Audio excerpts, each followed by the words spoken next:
Why, hello everyone. Thank you for joining me in this video. I am so excited to bring you a video about a very brand new release and something very, very unique to the fragrance world. However, from what I've heard, this has been done before, but it's I guess you could say it's something that is new within the mainstream fragrance. So let's get into the review. So what I'm going to be talking about today is a brand new J'adore perfume, and this is kind of hard to see the letters, but what this is called is J'adore Parfum d'Eau. So this is a fragrance that is innovative, maybe changing like how the beauty industry is going with the more of like the clean beauty standards, and this is definitely clean, absolutely. So this is the bottle here, and J'adore bottles will now have this kind of like drooping sort of neckline. I always find the bottles for J'adore to be really, really unique. I really like them. I think it's incredibly feminine. I think it looks really nice. So the bottle here is white frosted glass, and the liquid is white, and I will show you what that is. So this is a bottle that looks really in its purest form, and the one thing that is like that everyone's talking about right now, since it just came out, is the fact that there's no actual alcohol in this fragrance. Now, that doesn't necessarily mean that there is no fermented alcohol. There is a fermentation that does happen with the way the flowers were created to make this fragrance, but it is, you could say, you could almost put it in like a fragrance oil category.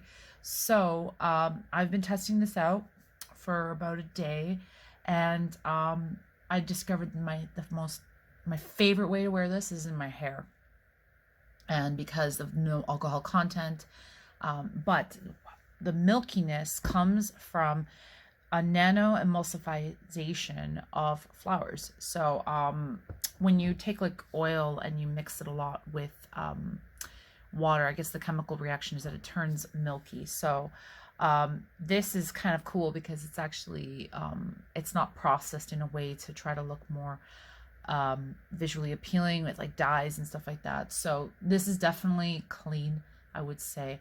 I'm just wondering if I'm able to get access to see if I can see it on the Yuka app. So Yuka app I've been using a lot lately.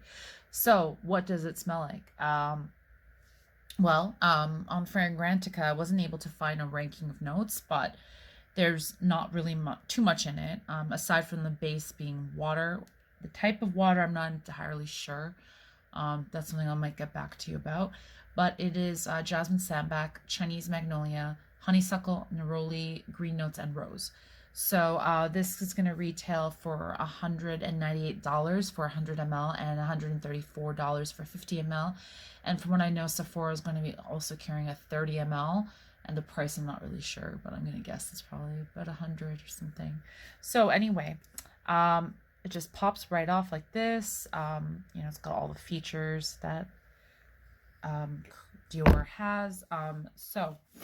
I put this black background so you can really see what the bottle looks like. I have a tester strip here, and I'm going to test it here. The sprayer on this is amazing. It's incredible. Really large projection. This definitely smells different than the original J'adore. Right off the bat, I love this more than the regular J'adore. J'adore I have had before, and I gave it away to a friend. It's just not for me. But this smells like fresh flowers. It really, really does. It smells like a bouquet of fresh flowers. It has still kind of that shampoo kind of vibe that regular J'adore is known for, but it just smells so pure and fresh. So I'm actually really impressed with this fragrance. So now I'm going to test it on my skin here and tell you the longevity. Now that's another question that people assume, is that how is the longevity of this? Because there is no alcohol in it. But like I said, there is like a fermented type of alcohol that's a natural fermentation that happens when the during the construction of the fragrance. But anyway, so I didn't even tell you a really cool story. So the story with this is that this is Francis D'Amici. He was the head perfumer of Dior. He made Sauvage, which is like the biggest selling fragrance for men right now. And he has left Dior, and now it's taken over by Francis Kurkdjian. So I'm really excited about that because he made Baccarat. So this was his like final creation before he left Dior, and this was what he really wanted to do, something incredibly different. So so I've sprayed it on this wrist, and I'm going to let you know what it smells like when I come back. Okay.